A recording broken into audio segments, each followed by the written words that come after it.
లో పనిచేస్తున్న కార్మిక వర్గం, అదేవిధంగా కాంట్రాక్ట్ కార్మికులు, మారుపేట కార్మికులు, బిజినెస్ కార్మికులు, వీళ్ళందరూ ఈ రోజు 30వ తారీఖున హెడ్ ఆఫీస్ ముట్టడి కార్యక్రమానికి వచ్చిన మీ అందరికీ Singareni Congress workers union central committee తరఫున మీ అందరికీ నమస్కారాలు తెలియజేస్తా ఉన్నాను. ఈ రోజు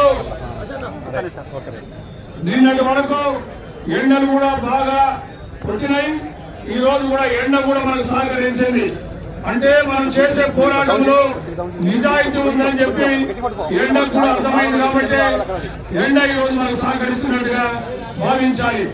కామ్రేడ్స్ ఈ రోజు వాస్తవంగా సుమారుగా 11 ఏరియాల నుండి అందరూ కార్మికులు సుమారుగా 3000 పైసలకు కొత్తగూడెం చేరుకున్నారు.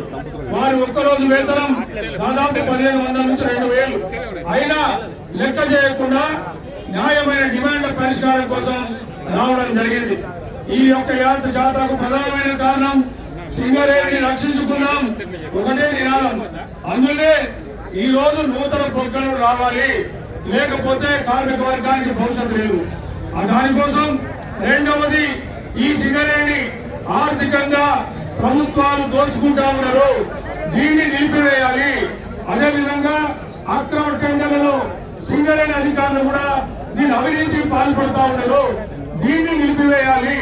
అదేవిధంగా సింగరేణి కార్మికులకు సంబంధించి ఈ రోజు ఏదైతే ఉందో న్యాయమైన కోరికలు, సొంతింటి పథకం, ఐటీ కార్యక్రమం, ఐటీ పథకం, అదేవిధంగా మారుపేర్ల సమస్య, డిస్ట్రిక్ట్ కార్మికుల సమస్య, ఇంకా రకరకాల మొత్తం చాలా సమస్యలు మన దగ్గర పెట్టుకున్నాం.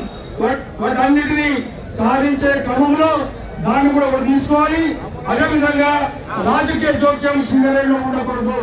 కేవలం యూనియన్, అదేవిధంగా కార్మిక సంఘాలు, యాజమాన్యం మాత్రమే మాట్లాడుకునే స్వేచ్ఛను ఈరోజు కలిగించాలి. తద్వారా మాత్రమే ఈరోజు కాంట్రాక్ట్ కార్మికుల సమస్య కానీ, సింగరేణి కార్మికుల సమస్య కానీ ఇవన్నీ పరిష్కారం అవుతాయి. ఆ దిశగా ఈరోజు మనం తీసుకున్న పోరాటం సఫలీకృతమైంది. కానీ మేనేజ్మెంట్ కి దిగి రాకపోతే మన త్వరలో అన్ని కార్మిక సంఘాలను ఒక వేదిక మీద ఏర్పాటు చేసుకుని ఒక భారీ సమ్మె సింగరేణిలో తప్పదని యాజమాన్యాన్ని, రాష్ట్ర ప్రభుత్వాన్ని హెచ్చరిస్తా ఉన్నాం.